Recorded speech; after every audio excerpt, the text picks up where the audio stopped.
encarnación de Jesús, su perfecta vida en obediencia a la ley de Dios, su muerte sustitutiva en la cruz, su resurrección al tercer día, su ascensión a los cielos 40 días después de su resurrección y la venida poderosa del Espíritu Santo, cada uno de estos eventos es completamente fundamental para el Evangelio. Si nosotros quitamos cualquiera de estos grandes eventos, entonces el Evangelio pierde absolutamente todo su poder. Por ejemplo, ¿qué ocurre si Cristo no se encarna? Claramente que no tenemos Evangelio. Pero ¿qué pasa si Él no vive una vida perfecta? Entonces tampoco tenemos Evangelio. ¿Qué pasa si Él vive una vida perfecta pero no muere la muerte del criminal, la muerte del injusto? No muere nuestra muerte. Entonces tampoco tenemos Evangelio. ¿Qué pasa si Él muere pero no resucita? Pablo trató eso en 1 Corintios 15. Nada. Nosotros tampoco resucitaríamos, tampoco habría una esperanza, simplemente nos esperaría la muerte y nada más que eso. Pero sabemos que Él resucitó y Él ascendió a los cielos y está sentado a la diestra del Padre. Pero ¿qué pasa si después de eso la promesa nunca llegaba y el Espíritu Santo no llega? Entonces tampoco el Evangelio tendría poder. Porque habrían predicadores, quizás, del Evangelio sin el Espíritu Santo, lo dudo bastante, sería quizás tan solo una filosofía más, pero si el Espíritu Santo no viene, entonces, ¿con qué poder es predicada la palabra? No es solamente la palabra predicada, también es el Espíritu Santo obrando en los corazones. Y aún menos tendríamos ministros del Evangelio sin el Espíritu Santo. El Evangelio ni siquiera hubiese salido de Jerusalén.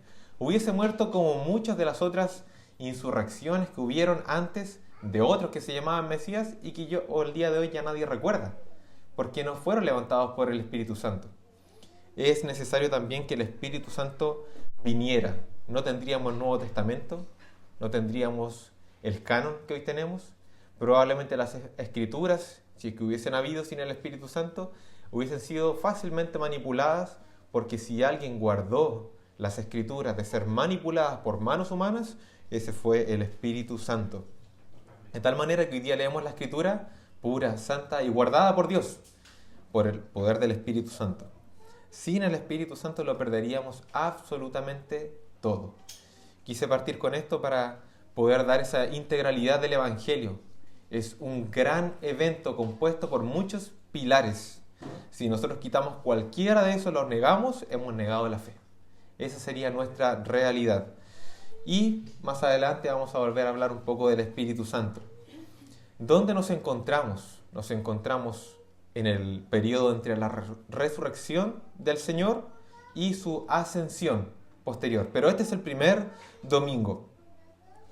Jesús apareció en múltiples ocasiones en este periodo de 40 días, por lo cual cuesta un poco diferenciar en qué momento ocurrió, cuándo fue que dio la gran comisión, dónde estaban los discípulos, porque cuesta un poco poder hacer esa diferencia. Los evangelistas no son tan claros en ese aspecto, pero por lo menos ahora sabemos que estamos en el primer domingo, cuando Jesús acaba de resucitar, y sabemos también que están en Jerusalén, porque o es en Jerusalén o es en Galilea, donde la Biblia dice que Jesús se apareció a sus discípulos. En este caso, aún estamos en Jerusalén, y algunos comentaristas creen, y yo también con ellos, que esto es justamente posterior a el encuentro que Jesús tiene con algunos discípulos que van camino a Emaús. Luego tiene una conversación con aquellos discípulos. Lo más probable es que ese evento descrito en Lucas 24 y lo que nosotros leemos hoy día sea el mismo evento, la misma conversación, pero obviamente desde perspectivas distintas, como el Señor inspiró a cada uno de los evangelistas.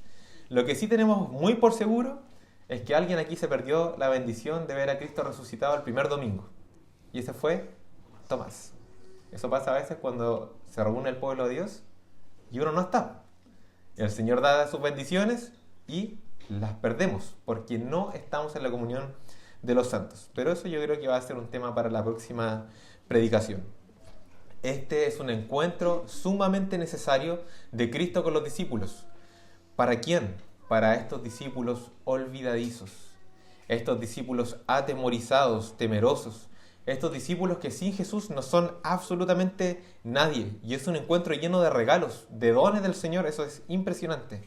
Paz, regocijo, entendimiento, autoridad, propósito. Todo esto vuelven a tenerlo los discípulos cuando lo habían perdido. Y nos podemos recordar de Juan 16:20, que dice el Señor: de cierto os digo, que vosotros lloraréis y lamentaréis, y el mundo se alegrará. Justamente lo que estaba pasando hasta antes de la aparición de Cristo. Pero aunque vosotros estéis tristes, vuestra tristeza se convertirá en gozo. Este es nuestro Señor, que no falla su promesa. Aunque esta promesa está siendo cumplida de forma incipiente, en una pequeña forma, porque ya llegará cuando venga la verdadera, poderosa venida del Espíritu Santo. Y el texto lo podemos dividir en tres partes. Primero, cuando los discípulos están escondidos, sin fuerzas, con las puertas cerradas, teniendo miedo del mundo. Luego tenemos el hecho trascendental, cuando Jesús se aparece. Hay un quiebre completo en esta trama, en el drama de los discípulos en su corazón, donde ellos están profundamente quebrantados y devastados, pero hay un hecho que lo cambia todo, que es cuando Jesús se les aparece a ellos.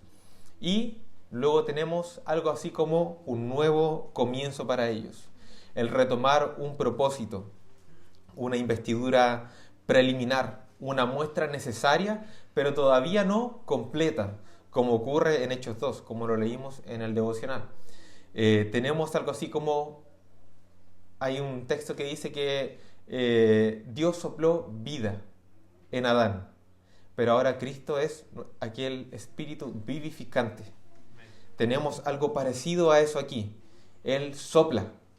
El primero no pudo dar vida, el primer Adán, pero este segundo Adán es espíritu vivificante. Él puede dar vida de nuevo, y realmente ellos estaban como muertos en este momento, pero el espíritu vivificante les vuelve a dar vida. El hecho fundamental aquí no es tanto la resurrección, porque Cristo estaba vivo cuando ellos estaban llorando y lamentándose. El hecho más importante aquí es que el Cristo resucitado se les aparece a ellos, porque Cristo ya estaba vivo. Así que estudiemos el texto en esas tres partes. Primero veamos cuando Jesús estaba muerto para los discípulos, porque Él estaba vivo, pero para los discípulos Jesús estaba muerto. Por eso es que ellos lloraban y se lamentaban. Versículo 19. Cuando llegó la noche de aquel mismo día, el primero de la semana, estando las puertas cerradas en el lugar donde los discípulos estaban reunidos por miedo de los judíos, vino Jesús. Pero quedémonos con la primera parte. Ellos estaban con las puertas cerradas por miedo de los judíos. Qué gran diferencia, ¿cierto?, de los discípulos cuando ellos están solos a que cuando ellos están con Cristo. Podemos recordar Mateo 8, 23 al 27. Yo creo que todos nos recordamos mucho de este texto. Y entrando él en la barca, sus discípulos le siguieron. Y he aquí que se levantó en el mar una tempestad tan grande que las olas cubrían la barca, pero él dormía. Y vinieron sus discípulos y le despertaron diciendo: Señor, sálvanos, que perecemos. Él les dijo: ¿por qué teméis, hombres de poca fe? Entonces, levantándose, reprendió los vientos y al mar, y se hizo grande bonanza. Y los hombres se maravillaron diciendo: ¿qué hombre es este que aun los vientos y el mar le obedecen? En este texto de Mateo, Jesús no estaba desaparecido. Él tampoco estaba lejos de los discípulos. Y aún menos, Él no estaba muerto. Él estaba durmiendo en la misma barca que estaban los discípulos. Pero ellos, al ver que Jesús estaba durmiendo y que había una gran tempestad, ellos estaban aterrorizados, sin paz alguna. Ellas veían ya que las olas se los tragaban o que el mar los iba a devorar. Y ciertamente no es mi intención burlarme de eso, porque debe haber sido una tormenta muy terrible.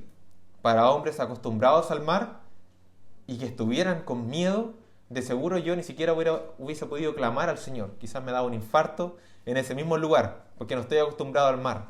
Pero ellos sí lo estaban, y estaban profundamente atemorizados. Pero el asunto aquí no es la tormenta, sino que es la presencia de Jesús. Ellos pensaban que Jesús no estaba preocupado por ellos. Ellos pensaban que Jesús no sabía que ellos estaban prontos a perecer. Ellos pensaban que Jesús estaba incapacitado en este momento de conocer lo que estaba pasando, de responder, de protegerles, de guardarles. Ellos estaban pensando que Jesús los iba a dejar morir porque Jesús estaba lejos, pero no físicamente. Jesús estaba lejos porque Él estaba dormido y no podía saber nada. Ahora, si los discípulos reaccionaron así cuando Jesús estaba cerca de ellos en la misma barca, porque el pensamiento sería, si nosotros perecemos y estamos despiertos, ¿cuánto más Jesús va a perecer si está durmiendo? Entonces, si ellos reaccionaron así cuando Jesús estaba cerca, tan solo durmiendo, ¿cómo estarían ahora los discípulos? Que ellos en sus corazones están pensando que Jesús murió para nunca más volver a abrir sus ojos, que Jesús está muerto y muerto para siempre. ¿Cómo estarán ahora los discípulos en este momento? Esto es lo que podemos llamar una bancarrota espiritual. Cuando Jesús está muerto para los discípulos, o vivir, pensar que Cristo está muerto. Esto es una bancarrota espiritual. Vivir como si el todopoderoso Dios tuviera sus brazos cortados y nada pudiera hacer. Vivir como si el omnisciente de pronto entonces está ciego y no puede ver las cosas que pasan y no puede conocer. Vivir como si el omnipresente estuviese encadenado. Ellos pensaban así: Cristo está encadenado a la muerte y no puede ser soltado, no puede socorrernos. Vivir como si el sabio tuviese sus labios cosidos, ya no puede hablar ni decir nada, como si el bondadoso fuera frenado de su amor, como si el misericordioso se le acabara su compasión. Vivir como si Satanás tuviera más poder que Dios. Hay algunos que piensan que Satanás en uno de sus dedos tiene más poder que todo Dios y así viven. Vivir como si la creación tuviera más poder que el Creador, y eso no es así. Los clavos traspasaron las manos de Jesús, pero sus manos no iban a permanecer por siempre clavadas al madero, inmóviles por siempre. Esa lanza traspasó su costado y le infligió daño, pero no sería así por siempre. Dudo mucho que los discípulos pudieran estar más mal en algún otro momento de su vida que en este. De seguro estaban mejores cuando eran meros pescadores, o cuando Mateo era un simple recaudador de impuestos, que muy bien le iba y no conocía a Dios. Su bancarrota espiritual en aquel tiempo era peor, pero él se sentía mejor. Dudo mucho que ellos se puedan haber sentido tan mal en algún otro momento de sus vidas que en este mismo. Porque conocer a Dios, caminar a su lado, escucharlo, mirarlo, sentir su protección, su guardia, su comunión, su dádiva, escuchar su palabra, y que luego de eso nuestro propio Dios sea arrebatado de nuestras vidas, eso sí que lleva a la más terrible bancarrota. Porque los hombres viven en bancarrota, pero no la sienten, porque están acostumbrados a vivir comiendo barro y comiendo porquería y carroña. Pero una vez que se han dado a probar los más dulces manjares y son devueltos a un estado anterior, ¿cómo se siente eso? ¿Cómo se siente ahora estar sin Cristo? Eso sí que es una bancarrota. ¿Y qué vemos nosotros? ¿Qué nos dice el texto de los discípulos? Que ellos estaban con las puertas cerradas y reunidos por miedo a los judíos. ¿Se había nombrado eso anteriormente de los discípulos cuando estaban con el Señor? ¿Habían estado encerrados alguna vez? ¿Habían tenido miedo antes como ahora lo tienen de estar reunidos, achoclonados, para no ser matados? En Marcos 6, versículos 7 al 13, se nos nombra que Jesús llama a los 12 y le da la misión de ir y los envía de 2 en 2 y les da autoridad. Y el versículo 2 y 13 dicen: y saliendo, predicaban que los hombres se arrepintiesen y echaban fuera demonios y ungían con aceite a muchos enfermos y los sanaban. Eso era lo que los discípulos hacían antes. Iban y predicaban de arrepentimiento y tenían autoridad sobre demonios, sanaban enfermos, ellos se enfrentaban al mundo, se enfrentaban a los judíos, porque ellos estaban bajo la guardia del Señor. Pero eso no es lo que estamos viendo ahora que ellos viven. De hecho, también Pedro en Mateo 26, versículo 35 dijo: aunque me sea necesario morir contigo, no te negaré. Y también todos los discípulos dijeron lo mismo, siguiendo a Pedro. Pero ¿qué fue lo que pasó? Lo que Cristo dijo antes, y ellos no creyeron. El pastor fue herido y las ovejas fueron dispersadas. Eso les dijo el Señor. El pastor va a ser herido y las ovejas serán dispersadas. Y ellos: no, Señor, aunque tengamos que morir contigo, moriremos contigo. Y todos dijeron lo mismo. Pero ¿dónde están ellos ahora? Ahora que Cristo ya no está frente a sus ojos, ¿dónde está esa confianza? Ellos están atemorizados. Su espíritu está quebrantado, devastado. Jesús para ellos no está. Ese es el gran problema de la incredulidad. El gran problema de la incredulidad, porque Cristo tenía que pasar por esto, tenía que vivir esto, y ellos lo deberían haber sabido, porque Jesús se los había dicho anteriormente, así estaba profetizado. Pero ahora ellos están atemorizados. Ellos que se enfrentaban a las multitudes ya no se enfrentan a ninguna multitud, no quieren ver a ningún otro hombre aparte de ellos mismos, y están encerrados. Están atemorizados de ser asesinados. Ellos están viviendo como que Cristo estuviera muerto. Pero Cristo no está muerto, porque Él ya resucitó. Eso ya ocurrió. Y ellos siguen lamentándose. Y ellos siguen llorando. Primera pregunta, de aplicación práctica. ¿Está Cristo muerto para ti?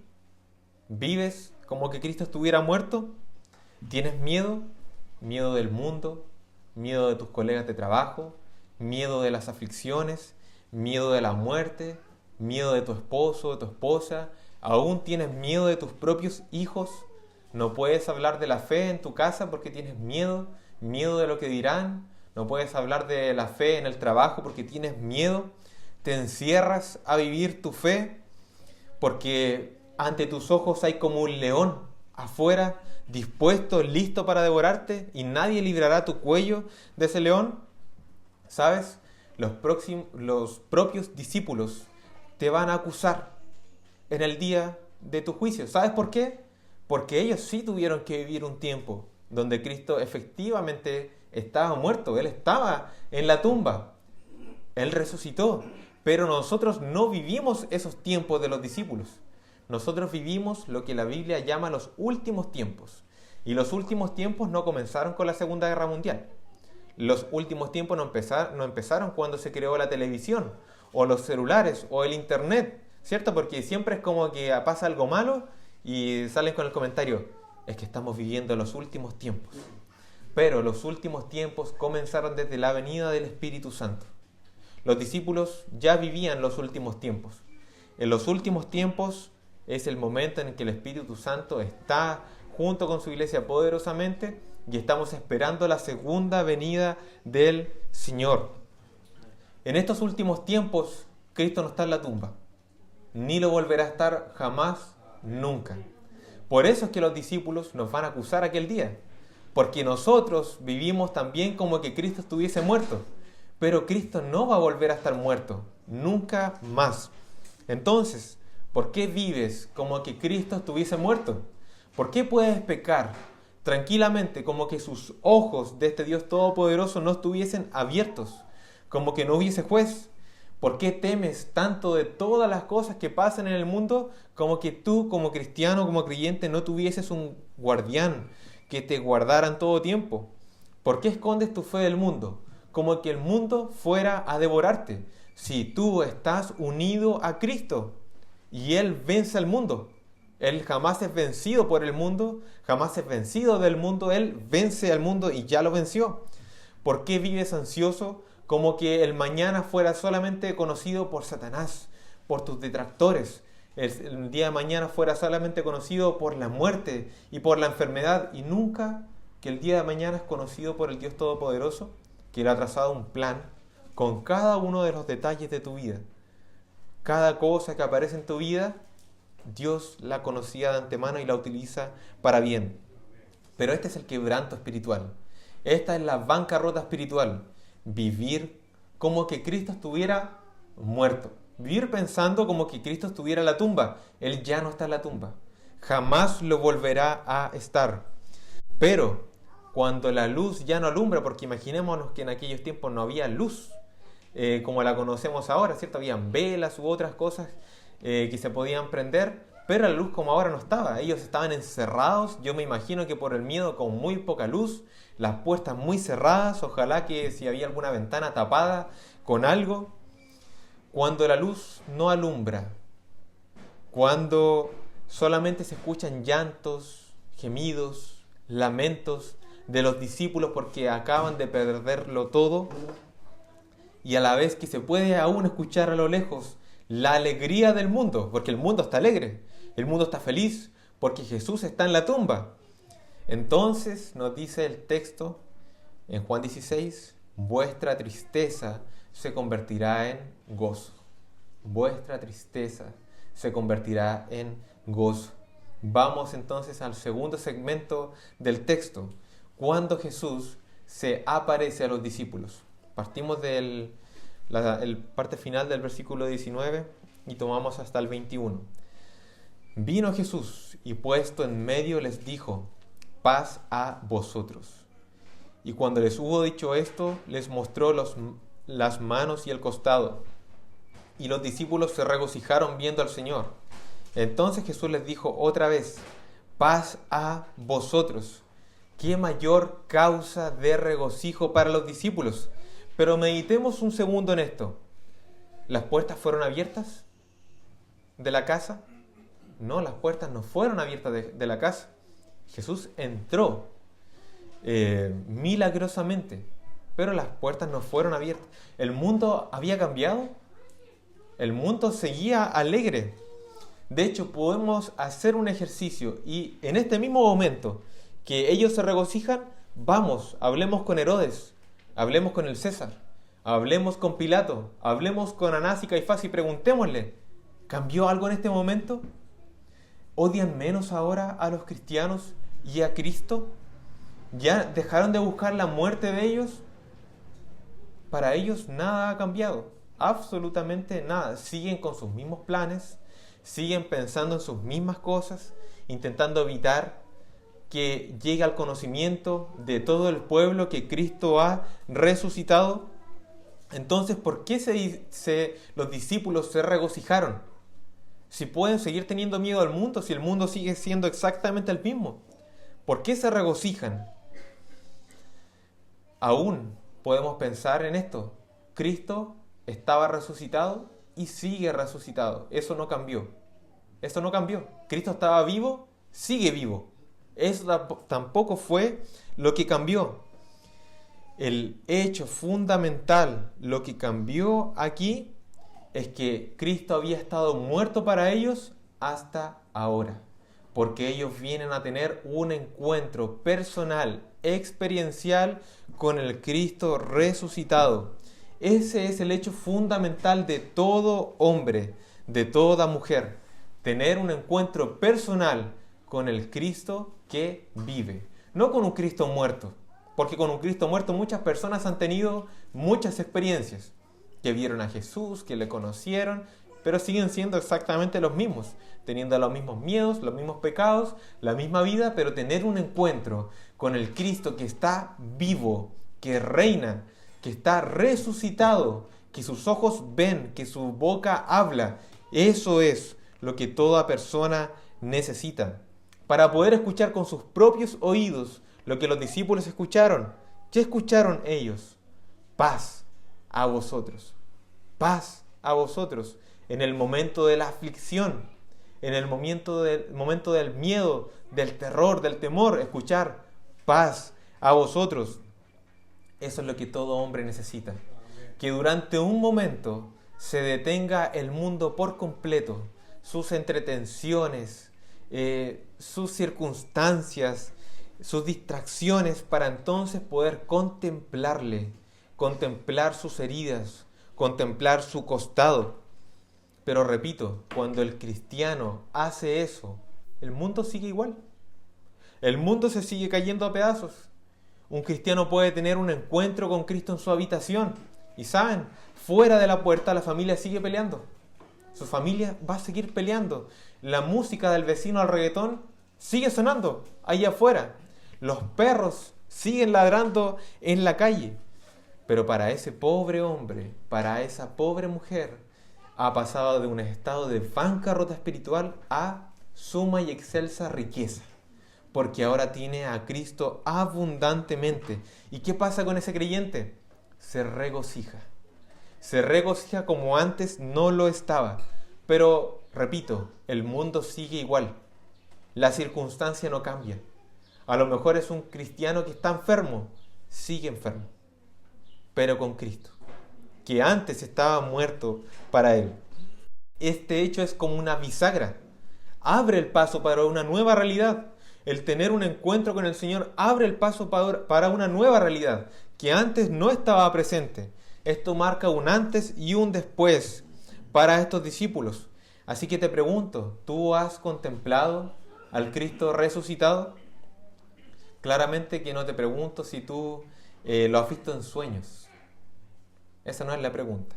O si has tenido una visión de Él física, estando en tu casa, de repente estabas solo y viste como una figura medio de lado y tú dices, ese era mi Señor que me estaba cuidando. Yo no te pregunto eso. Estoy preguntando si has contemplado al Señor verdaderamente. Porque de los que han visto al Señor con sus ojos o que declaran haber visto al Señor, hay muchos. El mundo está lleno de eso. De hecho, hasta hay algunos que dicen que vieron al Padre y que vieron al Espíritu Santo. Qué cosa más rara, ¿cierto? Porque la Biblia dice que ellos no pueden ser vistos. Si hay uno que se puede ver es Jesús, porque Él es la imagen visible del Dios invisible. Pero a Dios nadie le ha visto jamás. Así que vaya a saber uno qué cosa vieron, los que dice que vieron al Padre y al Espíritu Santo. Yo no tengo respuesta para eso. No lo sé. Pero si hay alguno al cual contemplamos, es a Cristo, el único que puede ser visto.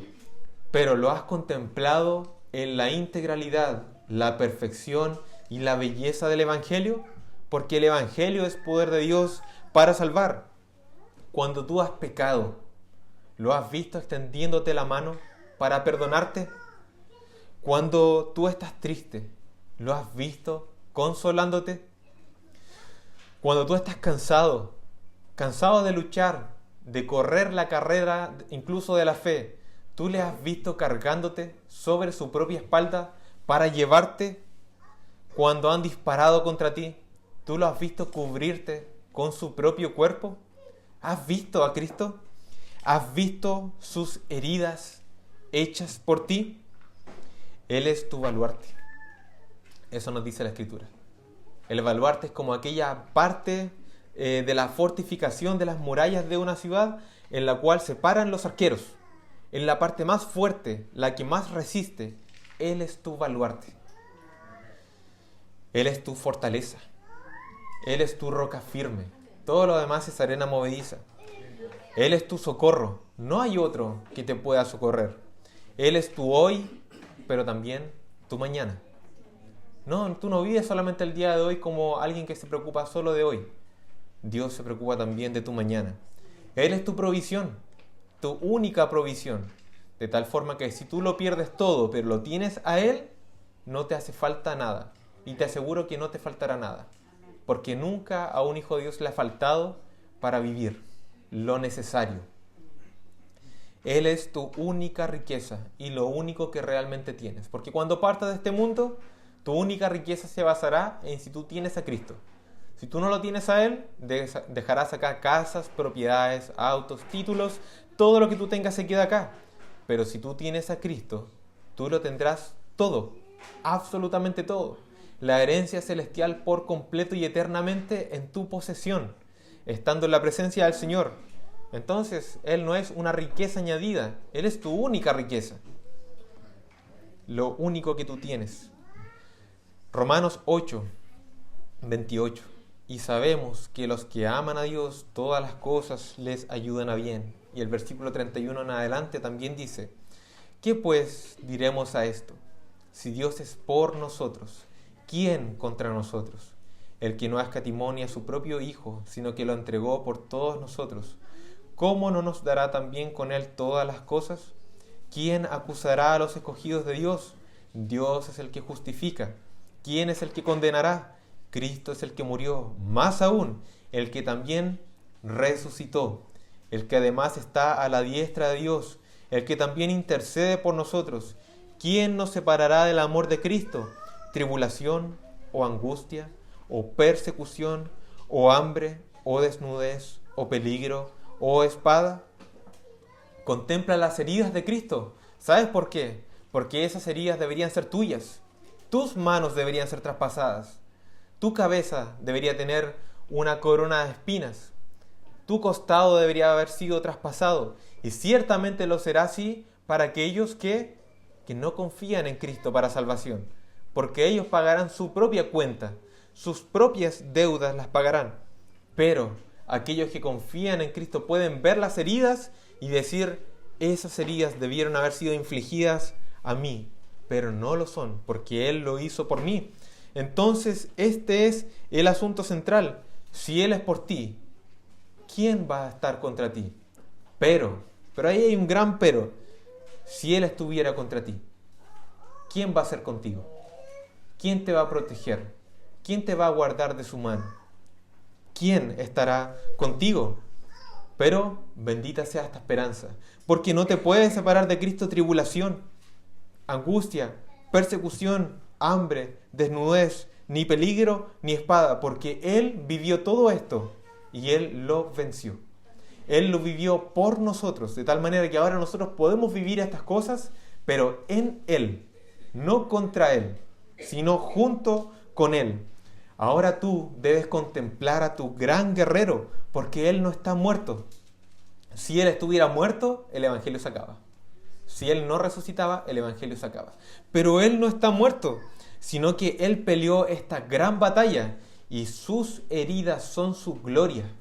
Las heridas Él las tiene en sus manos y en su costado, porque estas heridas son su gloria.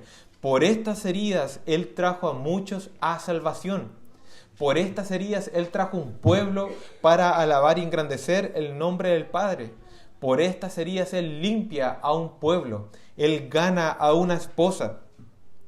Espero que Él, y solamente Él, pueda ser tu consuelo. Porque a veces nos consolamos más en otras cosas. Nos consolamos más en unos números que aparecen en la pantalla de nuestro banco. ¡Oh, qué gran consuelo! Que puedo vivir tranquilamente y comprar muchas cosas. O a veces es un gran consuelo tener un amigo presente en cualquier aflicción. O hallamos consuelo en que podemos compartir nuestra vida con una pareja, con una persona. O algunos tienen consuelo porque cambia de partido político ahora. Hay otro presidente. ¡Oh, qué bueno! O algunos se consuelan en que ganó un equipo de fútbol. Nada mejor que haya ganado mi equipo y sea campeón. 2 meses más, ya no es el campeón, tiene que volver a ganarse el título. Un consuelo totalmente pasajero. Todas estas cosas pueden ser consuelos menores, bendiciones de las cuales Cristo nos permite tener en esta vida, pero solamente Él puede ser el verdadero consuelo, el verdadero motivo de regocijo, porque todas las demás cosas se pueden perder en este mundo, pero lo que no vamos a perder nunca como cristianos es la presencia de Cristo con nosotros. Ese es el verdadero consuelo. Eso es aquello que debemos recordar cuando llega el día de la gran aflicción, cuando llega el día de la gran bancarrota mundana. Pero Cristo está con nosotros. Él vive y Él vivirá. Y yo puedo tener un encuentro nuevamente con Él. Porque le he conocido, pero le puedo conocer aún más. Y puedo buscar de Él. Y todo aquel que acude a Él, ¿qué nos dice la Escritura? Él no le echa fuera. El único problema por el cual nosotros vivimos en bancarrota espiritual, en pobreza espiritual, con ansiedad, con temores, y que llega una enfermedad cualquiera, un resfriado, y ya nos sentimos de muerte, el gran problema es que nosotros vivimos pobres espiritualmente porque nosotros no acudimos a Él. No estamos con Él, no leemos su palabra, no oramos, no hablamos el idioma de Dios. Mientras Dios se preocupa de la santificación, nosotros nos preocupamos de nuestro estómago y de nuestro cuerpo. Ese es nuestro gran problema. Por eso vivimos como vivimos.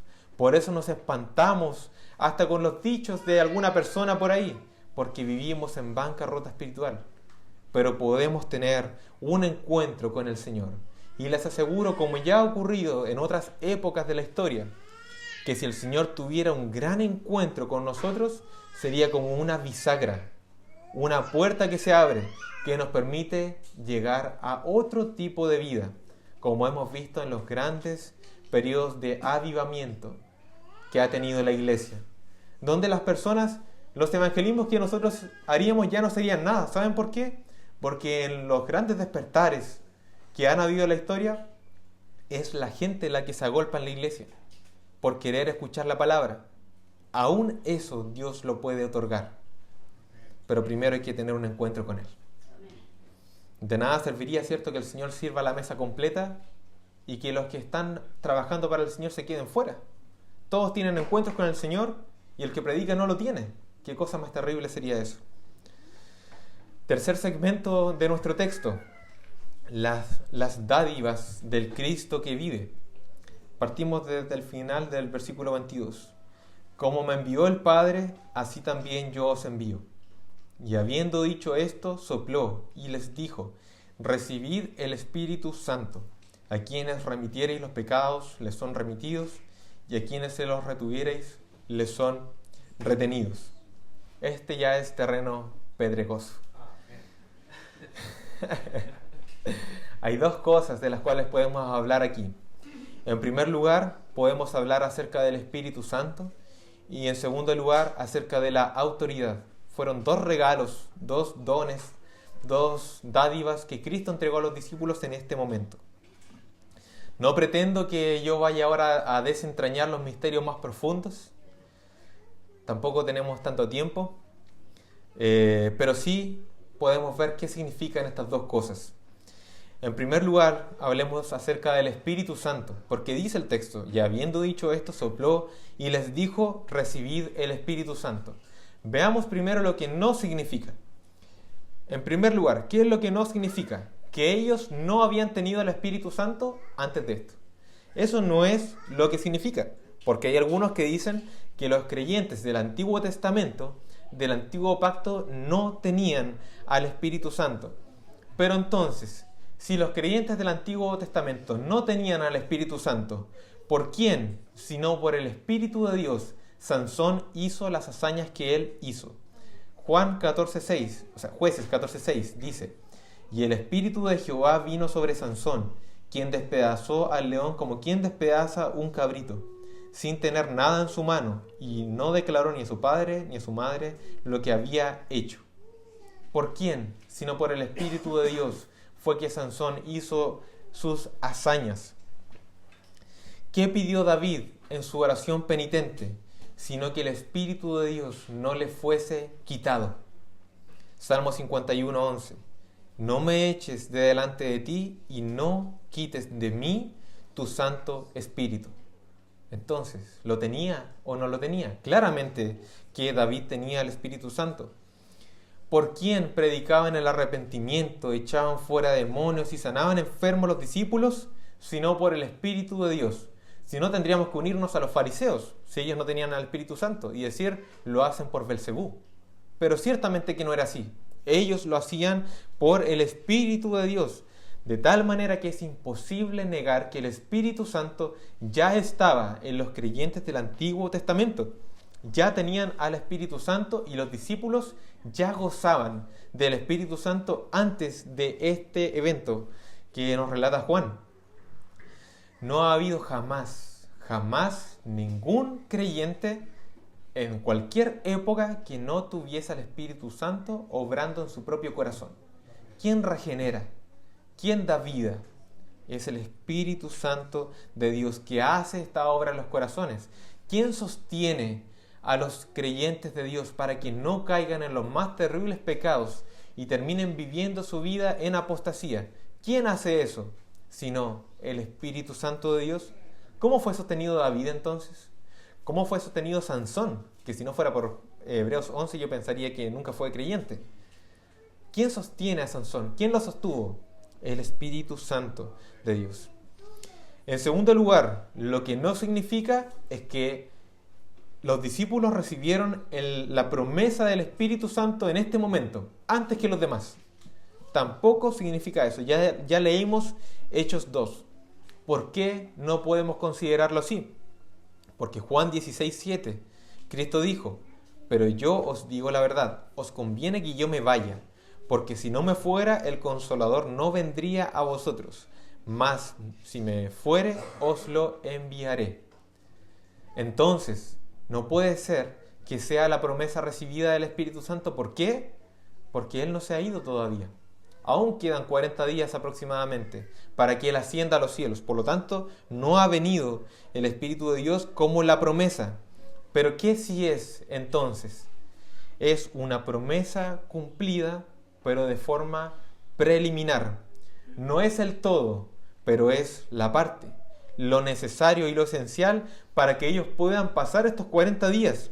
Es una muestra previa, como cuando alguien paga una primera cuota diciendo: yo voy a pagar la deuda completa, pero entonces paga una primera cuota para decir que pronto será cancelado el monto total.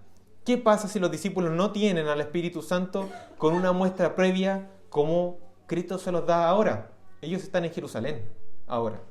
Ellos deben ir a Galilea y después deben volver a Jerusalén. Pero ¿cómo tenemos a los discípulos nosotros ahora? Encerrados en una casa. Ellos sin el Espíritu Santo, sin la fortaleza, no van a poder ni siquiera salir de sus casas. Lucas 24, 45 al 47 también nos muestra que los discípulos necesitaban entender, comprender cosas espirituales y no lo estaban haciendo. Dice: entonces les abrió el entendimiento para que comprendiesen las Escrituras y les dijo: así está escrito y así fue necesario que el Cristo padeciese y resucitase de los muertos al tercer día, y que se predicase en su nombre el arrepentimiento y el perdón de pecados en todas las naciones, comenzando desde Jerusalén. Y 1 Corintios 2 dejan claro: pero el hombre natural no percibe las cosas que son del Espíritu de Dios, porque para él son locura, y no las pueden entender, porque se han de discernir espiritualmente. Ellos necesitaban suficiente dádiva del Espíritu Santo en este momento para abandonar el temor, poder hacer lo que el Señor les había dicho, ir a Galilea sin miedo a los hombres, volver después a Jerusalén a recibir la gran promesa del Espíritu Santo, pero también comprendiendo que Cristo debía vivir esto, de que Él estaba vivo, comprender cosas espirituales como el sacrificio, el evangelio de Jesús. Pero nos damos cuenta de que no es la dádiva completa cuando avanzamos a Juan 21, porque ahí tenemos que los discípulos vuelven a pescar. Yo no digo que eso sea en sí mismo malo, porque el Señor les había dicho que ellos debían esperar un tiempo. Así que ellos tenían que esperar. ¿Y qué iban a hacer? ¿Cómo iban a sobrevivir? Probablemente van a pescar por eso. Pero una vez que venga el Espíritu Santo de la promesa, nosotros vemos que su vocación es para siempre. Ellos jamás vuelven a pescar. Ellos reciben ahora una muestra del Espíritu Santo en la cual están en un tiempo de espera. Vuelven a pescar, vuelven a su vida, tienen un encuentro con el Señor también allá cuando están pescando. Pero luego que el Espíritu Santo viene poderosamente, ellos son separados completamente para la obra y el ministerio del Señor. Por lo tanto, consideramos que esto es una capacitación previa, una llenura un poco menor o un poco mayor, pero lo suficiente para sostenerlos durante estos 40 días. Lo necesario para que ellos comprendan espiritualmente, para que abandonen el miedo, salgan de esa casa en la que están encerrados. Así consideramos esta dádiva del Espíritu Santo, una capacitación del Señor. La segunda dádiva es autoridad. A quien remitiereis los pecados les son remitidos, y a quienes se los retuviereis les son retenidos. Nuevamente, ¿qué nos significa esto? No significa que ellos tenían de hecho el poder para perdonar pecados por sí solos. ¿Ustedes se recuerdan aquel texto donde Jesús perdona pecados y le dicen: que está blasfemando. O sea, ellos piensan dentro de sí que está blasfemando. Y el Señor les dice, ¿por qué pensáis mal en vuestros corazones? ¿Qué es más fácil decir? ¿Los pecados te son perdonados? O decir, levántate y anda, porque el Señor le dijo esto a un paralítico. Y entonces el Señor dice, para que sepáis que el Hijo del Hombre tiene potestad en la tierra para perdonar pecados, dice entonces al paralítico, levántate, toma tu cama y vete a tu casa. Y se levanta el paralítico. ¿Qué es más fácil? Claramente que es más fácil decir a cualquier persona, tus pecados te son perdonados, porque eso, ¿quién lo va a ver? Nadie lo sabe. Pero tener el poder para decir, levántate y anda a un paralítico, confirma que lo primero también tenía el poder para eso. Entonces, los fariseos pensaban en su corazón, este blasfema. ¿Por qué? Porque solo Dios puede perdonar pecados. Y en esto tenían razón. El asunto aquí es que Cristo es Dios y Él tiene el poder para perdonar pecados, pero nadie más. Porque imagínense el siguiente escenario. Alguien peca contra ustedes severamente, les hace a ustedes una gran maldad. Imagínense cualquier cosa. Y luego viene un familiar de ustedes y habla con esa persona que me causó un daño, o a usted, y entonces le dice, te perdono en el nombre, en este caso te perdono en el nombre de Marco. Tu pecado remitido, no hay problema. ¿Cuál sería nuestra reacción? ¡Qué injusto! ¿Quién me preguntó? ¿Por qué hablan en mi nombre? Si la causa fue contra mí, ¿cómo alguien viene a perdonar? Yo no sé si ustedes han visto eso, a mí me da mucha risa cuando leo en algunos comentarios de repente en Instagram o en cualquier parte, que de repente sale un predicador predicando algo que no es correcto o predicando algo correcto del pecado, y se levanta un cristiano por ahí que dice, les pido perdón a todos en el nombre de todos los cristianos. Yo digo, qué cosa más rara, porque a mí nadie me preguntó si yo también estaba dispuesto. ¿Cómo es eso de perdonar en el nombre de otro? Eso no se puede hacer. Nadie tiene esa autoridad de perdonar los pecados que fueron cometidos contra otros. Menos aún tenemos nosotros y los discípulos la autoridad de perdonar pecados que fueron cometidos contra Dios. Entonces, en primer lugar, esta autoridad de remitir o retener pecados es una autoridad derivada, pero nunca propia, nunca autoritativa de los discípulos, sino que es derivada. Esta autoridad es producto de un mensaje claro que ya les había sido entregado y transmitido anteriormente.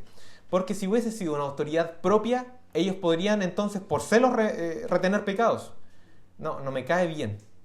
Yo sé que a todos les cae bien, a mí no me cae bien, hubiera dicho el apóstol Pedro. Así que no, los pecados de él, retenidos. No es de mi agrado. ¿Y hizo eso el apóstol Pedro? ¿Y hizo eso Pablo?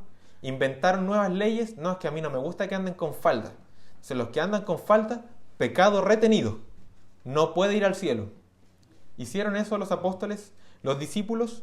No, ellos nunca obraron así. ¿Por qué? Porque ellos tenían en su boca la autoridad derivada de la palabra de Dios. De tal manera que cuando alguien dice, por ejemplo, que el adulterio es pecado a otra persona utilizando la palabra de Dios, efectivamente es pecado. Y el pecado es retenido y aún es aumentado si la persona no se arrepiente, porque no pide perdón a Dios. Si yo uso la palabra del Señor y los discípulos también para llamar al arrepentimiento y la persona se arrepiente, los pecados son perdonados, porque hay una autoridad derivada. No nace del discípulo, no nace de nosotros, es la autoridad de Dios. La palabra de Dios llena de autoridad puesta en la boca de un hombre adquiere esa misma autoridad de la cual nace, la autoridad divina. Pero en segundo lugar, podemos mencionar, entonces, no es que ellos vayan a ser ahora unos tiranos que puedan decir lo que ellos quieran. Ellos tienen autoridad derivada. Sin embargo, también, en segundo lugar, encontramos que esta es una autoridad que cuenta con la ayuda y la asistencia del Espíritu Santo para formar el canon de las Escrituras del Nuevo Testamento. Porque ellos van entonces a explicar el Evangelio y a decir cómo este Evangelio ahora se debe vivir. De tal manera que si yo leo Efesios o yo leo Romanos y me dice que yo me debo someter a toda autoridad terrenal porque es puesta por Dios y yo no lo hago, entonces yo peco. Y ese pecado me es en cierta forma retenido, porque yo no pido perdón. Yo estoy pecando, porque ellos escribieron el Nuevo Testamento inspirados por el Espíritu Santo, y no lo hicieron por cuenta propia, lo hicieron inspirados por el Espíritu Santo. nuestra iglesia y el cristiano es apostólico, porque sigue las enseñanzas de los apóstoles. No solamente porque eran apóstoles y porque dijeron lo que quisieron porque inventaron, sino porque fueron divinamente comisionados por Cristo para hacerlo. Y ellos pusieron el fundamento. Y ese fundamento es el fundamento de la iglesia. Entonces así podemos entender este texto que también es un poco oscuro, ¿cierto? Porque por ahí alguien podría decir, ahora el Papa tiene la autoridad para perdonar y retener pecados. Eso no es cierto.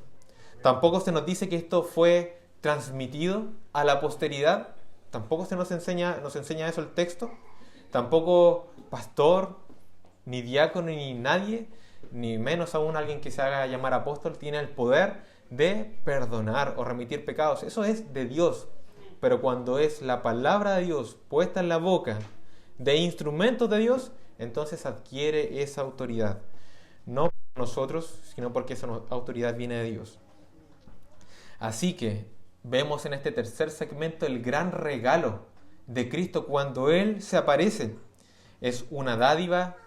¿Podemos decir que lo merecían? ¿No estaban ellos atemorizados, encerrados, sin fe, incrédulos? ¿Cuánto tiempo pasó entre que ellos estaban atemorizados? Aparece el Señor y les da estos regalos. Debe haber sido un tiempo muy corto. Regalos de tanto valor, inmerecidos. Ese es nuestro maravilloso Dios, porque no lo merecían. Él se aparece, Él lo cambia todo y Él da estos regalos. Todos ellos inmerecidos.